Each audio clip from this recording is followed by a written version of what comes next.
말씀을 듣기 전에 우리의 손을 가슴에 얹고 믿음으로 선포하기를 원합니다. 말씀이 나를 변화시킵니다. 아멘. 이 믿음의 선포와 같이 오늘 주신 말씀을 통해 우리 가운데 주의 말씀과 능력이 회복되는 놀라운 은혜의 시간이 되기를 간절히 축원합니다. 오늘 창립 21주년을 맞이해서 다른 말씀을 준비하려고 하다가 이제 21살의 나이에 접어든 오누리 교회가 요셉과 같은 영성들을 가지기 원하는 마음으로 창세기 강의의 말씀을 계속해서 이어가기를 원합니다. 요셉이 애굽에 팔려갔던 나이는 17세였습니다. 그리고 그가 총리가 된 나이는 약 30세로 추정되죠. 그리고 그가 다시 가족을 만나는 데까지는 9년의 시간이 다시 흘렀습니다. 지난주에도 잠깐 말씀드렸지만 요셉은 꿈을 잘 꾸었기 때문에 성공한 사람이 결코 아닙니다. 때때로는 그가 꿈을 꾸었고 그가 꿈을 꾼 대로 성공한 것처럼 보여지지만 사실 요셉은 꿈을 꾸고 더 큰 고난과 고초를 당했던 것을 볼 수 있습니다. 그가 꿈을 꾸었고 형제들에게 꿈의 이야기를 하면서 그는 더 큰 미움을 받았으며 도단에서 구덩이에 던져지고 이집트의 노예로 팔려가게 되었기 때문이죠. 또한 요셉의 꿈이 가지고 있는 특징 가운데 한 가지, 그것은 이 꿈에 하나님이 완전하게 나타나지 않는다는 것입니다. 아브라함을 향한 하나님의 부르심이나 야곱이 베델에서 꾸었던 꿈, 그리고 야복강가에서 하나님과 씨름했었던 그 역사와는 달리 요셉의 이야기에는 하나님이나 천사가 직접적으로 등장하지 않는다는 거예요. 그래서 이진희 목사님의 광야를 살다라고 하는 책을 보면 요셉의 이야기에 대해서 이렇게 설명하고 있습니다. 요셉의 이야기에는 하나님이라는 단어를 빼도 별 문제가 없다. 이야기의 흐름이 전혀 깨지지 않는다. 창세기 37장부터 50장까지 요셉의 이야기가 14장에 대해서 펼쳐지고 있는데 그 중에 하나님이라는 단어는 20번 조금 더 넘게 나오나 싶습니다. 그리고 그 14장 중에 7장에는 하나님이라는 단어가 한 번도 나오지도 않습니다. 그리고 하나님이 나오는 단어를 보면 어떤 일을 행하시고 직접적으로 개입하셨던 것이 아니라 계속해서 반복되듯 하나님이 요셉과 함께 하셨다라고만 이야기하고 있는 것이죠. 그렇습니다. 요셉의 이야기에 하나님은 직접적으로 간섭하시거나 결정적으로 역사하고 계시지 않아요. 그러나 가장 중요한 것은 바로 이 고초와 어려움 가운데 있는 요셉 가운데 하나님이 함께 하셨다는 것이죠. 안타깝게도 도단에서 그 구렁텅이에 빠져드는 요셉의 삶 속에 하나님이라는 단어는 나타나지 않습니다. 그때는 하나님께서 철저하게 침묵하셨고 형제들의 악함을 내버려 두셨어요.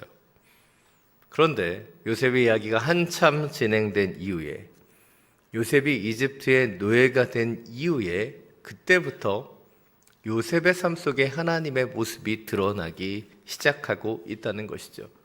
왜일까요? 그것은 하나님께서는 사람의 방식대로가 아닌 하나님의 방식대로 우리 사람을 인도하시기 때문입니다. 오늘 본문은 좀 더 구체적으로 살펴보겠습니다. 1절부터 3절 말씀입니다. 다시 한번 함께 읽겠습니다.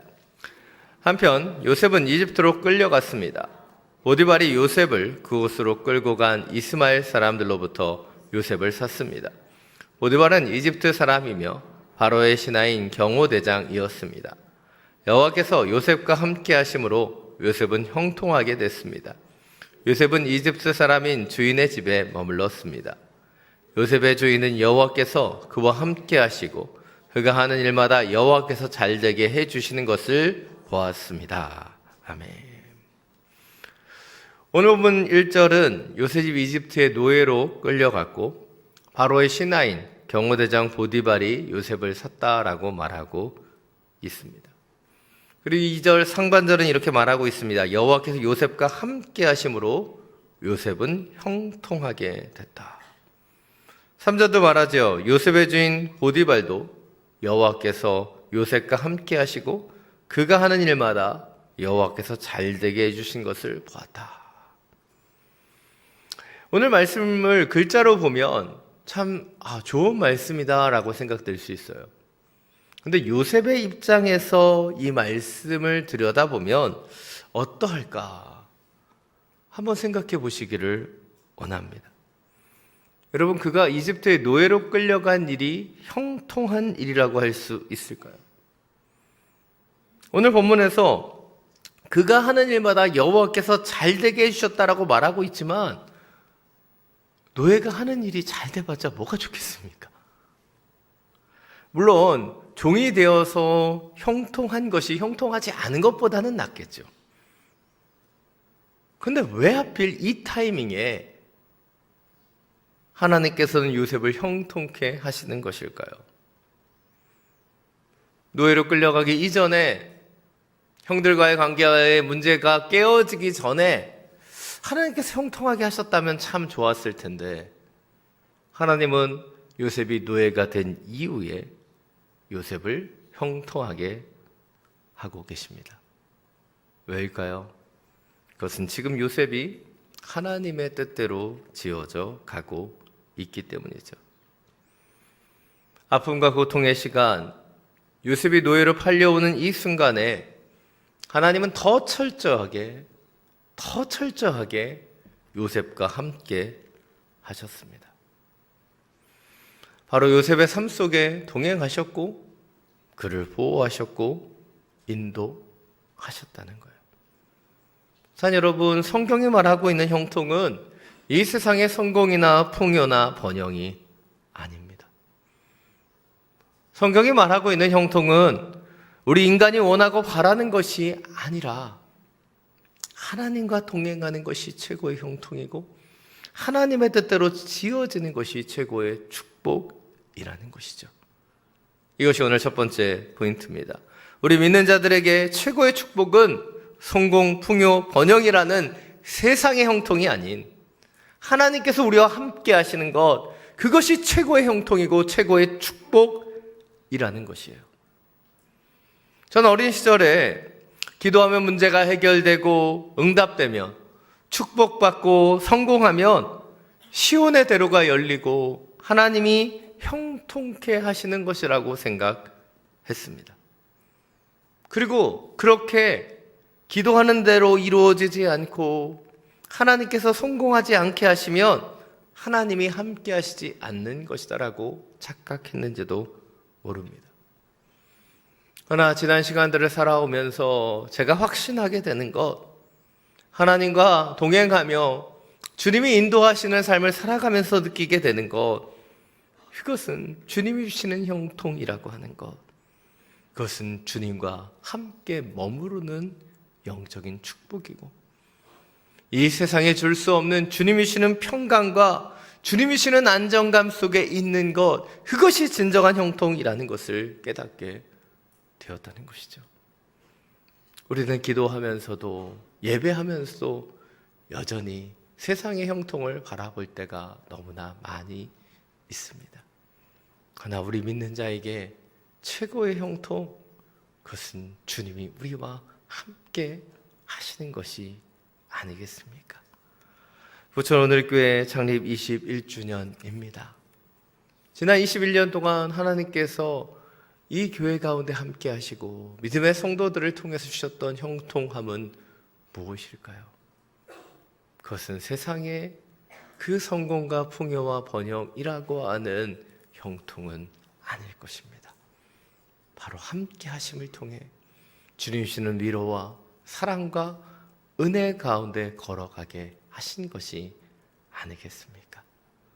자녀 여러분, 우리 가운데 들어와 있는 이 형통에 대한 정의를 바꿔갈 수 있게 되기를 원합니다. 하나님이 주시는 형통, 그것은 주님과 함께하는 것이고 주의 인도하신 가운데 있는 것이고 주님 안에 머무는 것이 진정한 형통임을 깨닫게 되는 우리 모두가 되기를 간절히 축원합니다. 오늘 4절부터 6절 말씀입니다. 다시 한번 함께 읽겠습니다. 요셉은 주인의 눈에 들어 가까이서 그를 섬기게 됐습니다. 보디발은 그에게 집안일을 맡기고 자기가 가진 것을 다 관리하게 했습니다. 그가 요셉에게 자기 집안일과 자기가 가진 것을 다 맡길 때부터 여호와께서 요셉 때문에 그 이집 사람의 집에 복을 내리셨습니다.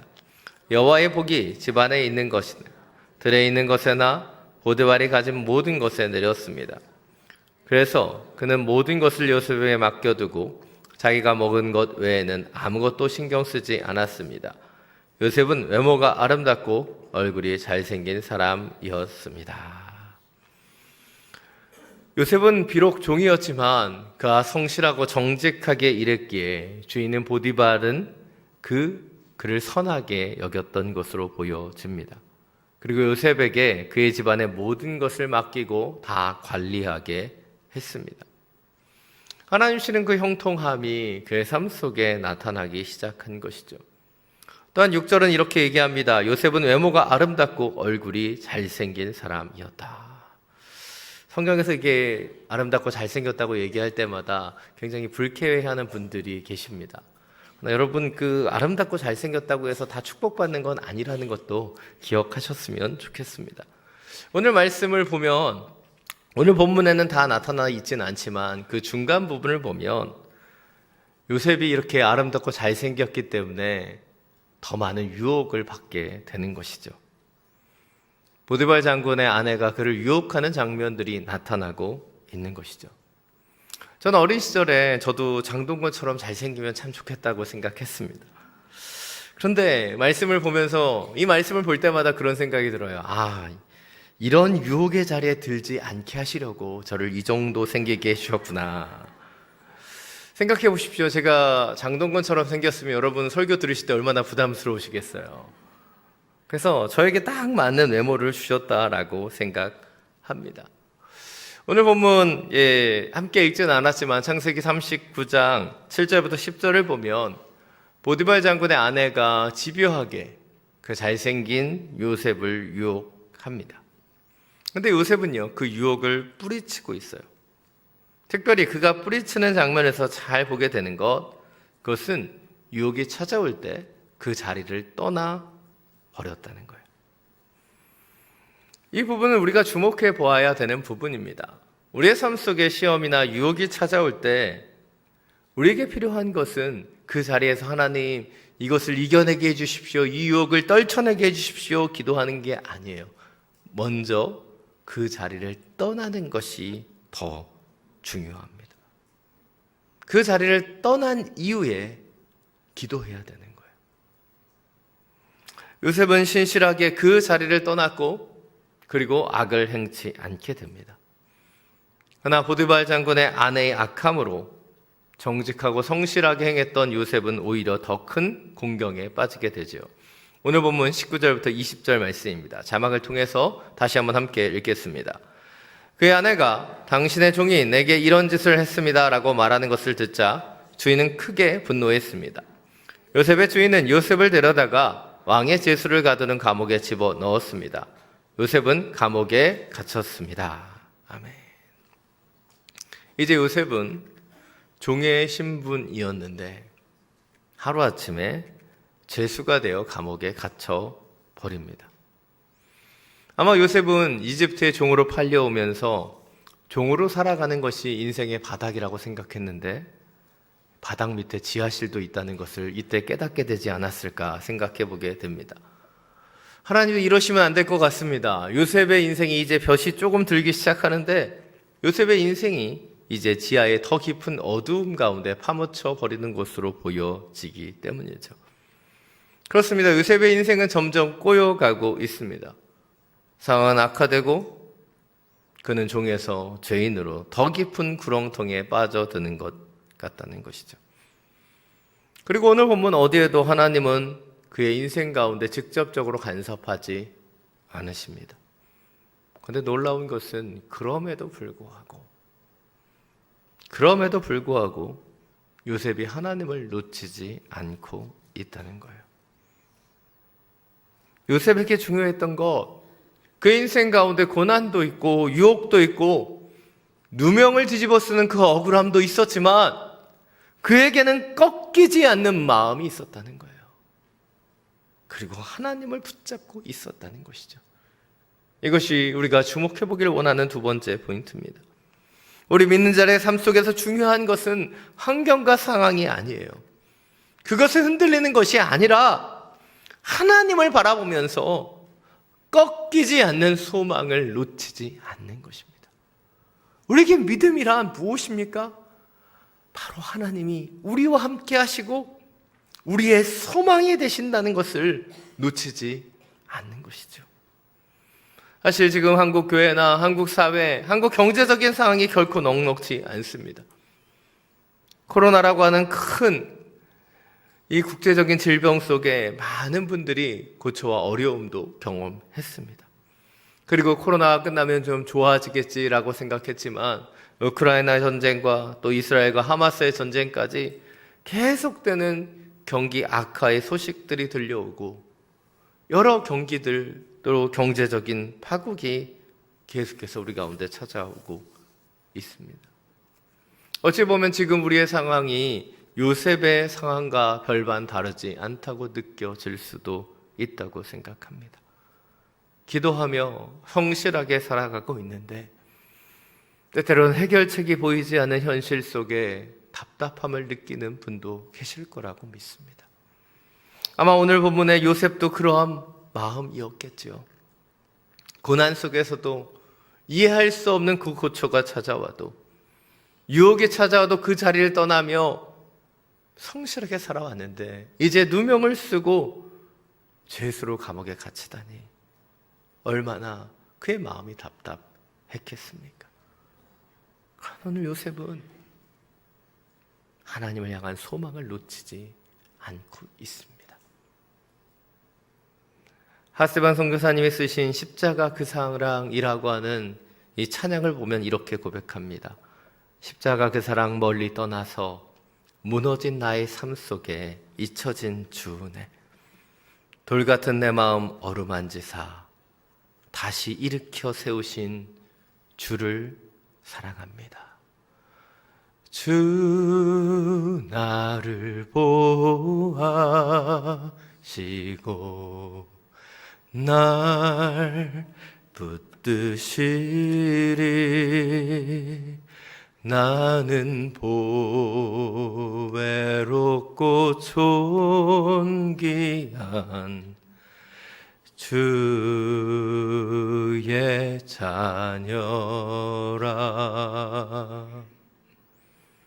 자녀 여러분, 우리의 삶 속에 왜 어려운 일이 없겠습니까? 왜 고초와 아픔이 없겠습니까? 그러나 우리가 놓치지 말아야 되는 것, 지금 이 순간에도 주님 우리와 함께 하시는 거예요. 요셉의 어두운 현실 속에서도 주님이 함께 하셨던 것처럼 지금 우리의 어려움 속에서도 주님이 함께 하십니다. 주님이 우리를 보호하시고 우리를 붙드시는 하나님이시기에 우리는 주님의 보배롭고 존귀한 주의 자녀임을 놓치지 않게 되기를 간절히 축원합니다. 오늘 21절부터 23절 말씀입니다. 마지막으로 함께 읽겠습니다. 그러나 여호와께서 요셉과 함께 하셨고 그에게 자비를 베푸셔서 요셉을 간수의 마음에 들게 하셨습니다. 간수는 요셉에게 감옥에 있는 모든 사람들과 간수는 요셉이 맡은 모든 것에 대해 조금도 간섭하지 않았습니다. 이는 여호와께서 요셉과 함께 하셔서 그가 하는 일마다 형통하게 하셨기 때문입니다. 앞서 말씀드린 것처럼 하나님은 요셉의 삶 속에 직접적으로 간섭하지 않으셨어요. 그러나 그가 구렁텅이에 빠지는 순간에도, 이집트의 종의 순간에도, 죄수가 되었을 때도 하나님은 요셉과 함께 하셨고 그에게 자비를 베풀어 주셨어요. 그리고 그 자비로 인해 간수가 요셉을 마음에 들어 했으며 모든 일을 다 요셉에게 맡겼다라고 말하고 있는 것이죠. 월급은 자기가 받았는데 일은 요셉에게 다 시키면 안 되는 것 같은데 그런 잘못된 모습이 성경에 나타나고 있습니다. 오늘 보면 23절은 요셉의 슬기로운 감방 생활을 이렇게 묘사하는 것 같습니다. 간수는 요셉이 맡은 모든 것에 대해 조금도 간섭하지 않았습니다. 이는 여호와께서 요셉과 함께 하셔서 그가 하는 일마다 형통하게 하셨기 때문입니다. 여러분에게 한 가지 질문을 드리고 싶습니다. 여러분의 삶 속에서 체험하는 하나님은 어떤 하나님이십니까? 우리가 기도하고 또 부르면 넘어지면 얼른 다가와서 보듬어 주시는 야곱의 하나님 같은 분이십니까? 아니면 때마다 일마다 나타나 약속은 하시지만 오래 기다리게 하시는 아브라함의 하나님 같은 분이십니까? 아니면 옆에 계시지만 불러도 못 들은 척, 못 본 척, 넘어져도 혼자 일어나기를 기다리시는 요셉의 하나님이십니까? 요셉의 하나님은 고난 중에 무심한 척 그를 바라보지 않는 것 같지만 그의 옆에 서 계시는 하나님이셨죠. 그렇다면 왜 요셉의 하나님은 요셉에게 그렇게 역사하시는 것일까요? 그것은 이 시간들을 통해 요셉에게 하나님의 길을 예비하고 계셨기 때문이에요. 보디발 장군의 집에서 집사로서 모든 것을 훈련시키셨고 제수로서 모든 것을 관리하게 하심을 통해 하나님은 이집트의 총리로서 그가 할 수 있는 많은 것들을 훈련시키는 과정 속에 계셨다는 거예요. 오늘 본문에서 이해할 수 없는 것, 요셉은 노예이고 제수가 되었지만 성경은 계속해서 요셉을 하나님께서 형통하게 하셨다라고 말하고 있는 거예요. 왜입니까? 요셉이 하나님의 뜻대로 지어져 가고 있기 때문이죠. 자녀 여러분, 성경은 인생에서 자수성가하고 성공하는 법을 가르치지 않습니다. 성경은 우리에게 하나님과 함께하는 신수성가하는 법을 가르쳐주고 있는 거예요. 때때로는 하나님 때문에 고난의 광야를 지나가기도 하고 하나님과 동행하며 그 광야에서 성장하기도 하고 그렇게 하나님을 붙잡고 그 소망 가운데 하나님의 뜻대로 지어지는 것, 그것이 신수성가하는 주님과 동행하는 형통함이기 때문이죠. 그것을 통해서 하나님은 우리를 하나님의 사람으로 인도해 주시는 거예요. 이것이 오늘 마지막 세 번째 포인트입니다. 우리 믿는 자들의 삶 속에서 중요한 것은 우리 자신의 꿈을 이루는 것이 아니지요. 하나님이 우리를 향한 그 꿈을 성취해가는 통로가 되는 것, 그것이 우리를 지으신 목적이 아니겠습니까? 때때로 우리는 하나님 우리에게 무엇을 원하시는지 다 알지 못할 때도 너무나 많이 있습니다. 그래서 예전에 읽었던 한 책을 보면 우리의 인생은 찍으면 바로 볼 수 있는 디지털 카메라 같은 것이 아니라 폴라로이드 카메라의 필름과 같다라고 정의하는 것을 본 적이 있어요. 여러분, 폴라로이드 사진기로 사진을 찍으면 필름이 나오죠. 근데 바로 보여집니까? 아니에요. 살살살 흔들면 흐릿하게 현상이 보여집니다. 그리고 조금 더 기다리고 흔들면 그때 조금씩 더 또렷해지는 것이 이 폴라로이드 사진기의 필름입니다. 하나님께서 우리의 인생을 펼쳐가는 것도 이와 같다고 생각합니다. 하나님은 당신의 계획을 처음부터 또렷하게 보여주시지 않아요. 그런데 우리가 주님과 함께하는 그 영적인 과정을 통해서 우리의 인생을 향한 주님의 계획 같듯이 조금씩 더 명확해지는 것, 그것이 하나님의 인도하심이라는 것입니다. 제 인생을 돌아봐도 제가 어쩌다 여기까지 와 있는지 잘 모르겠습니다. 그러나 하나님은 요셉처럼 제 인생에 극적으로 개입하시지 않았고 또 구체적으로 말씀하시지도 않았지만 하나하나의 그 시간 속에 함께 하셨고 인도하셨고 지금 여기까지 서 있습니다. 오늘 이용경 장로님 기도해 주셨지만 제가 처음 부임했을 때 제가 섬겼던 인천 온누리교회 대표 장로님이셨어요. 그때 전도사 시절에 너무나 부족하고 연약했었던 저 인생 가운데 하나님은 동행해 주셨고 지난 18년 동안 이 온누리교회에서 계속해서 성장하게 하셨어요. 때때로는 굳은 일, 험한 일 하면서 내가 지금 목회자로서 뭘 하고 있는 건가, 그런 생각이 드는 순간에도 주님은 동행해 주셨고 성장시켜 주셨고 훈련시켜 주셨어요. 그리고 하나님이 원하시는 그 꿈과 마음을 가지게 하셨습니다. 산 여러분, 여러분의 인생은 어떠하십니까? 아직 여러분의 인생이 폴라로이드 사진기의 필름처럼 명확하고 구체적으로 다 드러나지 않은 필름의 모습일 수도 있어요. 그러나 걱정하지 마십시오. 주님과 함께라면, 주님의 인도하신 가운데 있다면 흐릿한 인생의 사진이 더욱 명확하게 될 것이기 때문입니다. 지금의 상황, 지금의 필름의 모습만 바라보지 않기를 원합니다.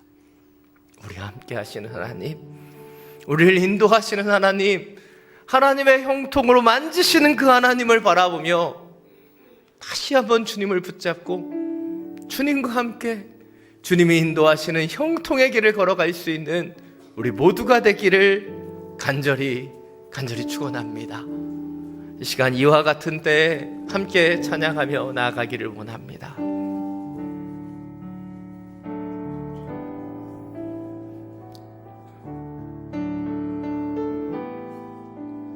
이와 같은 때에 난 노래하네,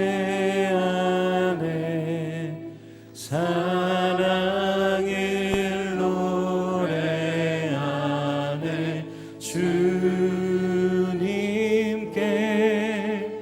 이와 같은 때에 손 높이 드네, 손 높이 드네, 주님께. 이와 같은 때, 이와 같은 때에 난 노래하네, 사랑을 노래하네, 주님께. 이와 같은 때에 손 높이 드네, 손 높이 드네, 주님께. 주님 산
여러분, 여러분의 인생 가운데 이와 같은 때는 언제입니까?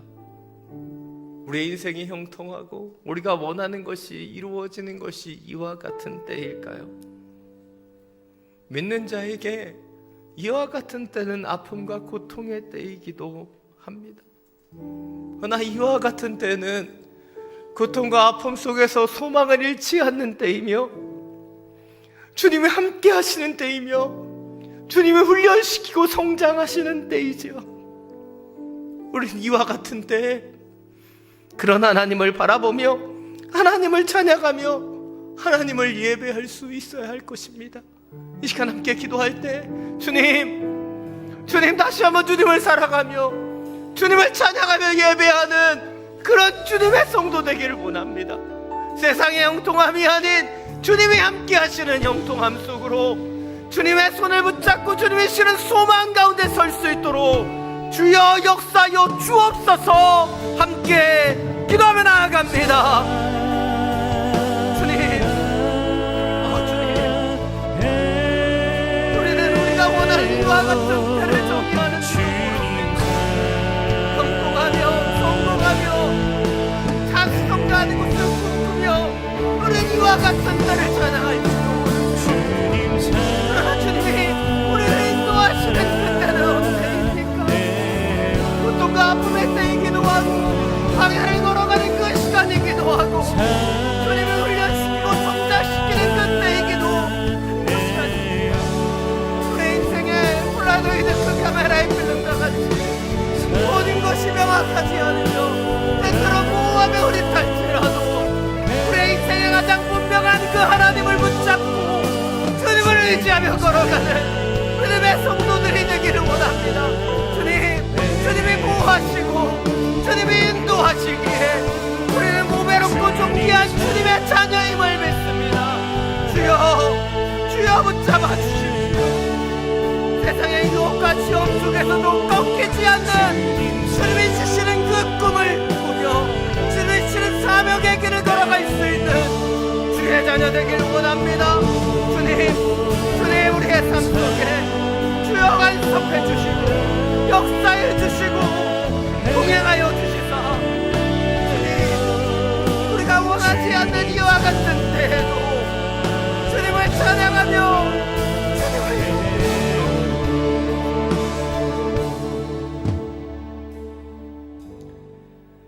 사랑의 많으신 주님, 우리가 원하지 않는 이와 같은 때가 우리 가운데 다가오고 있습니다.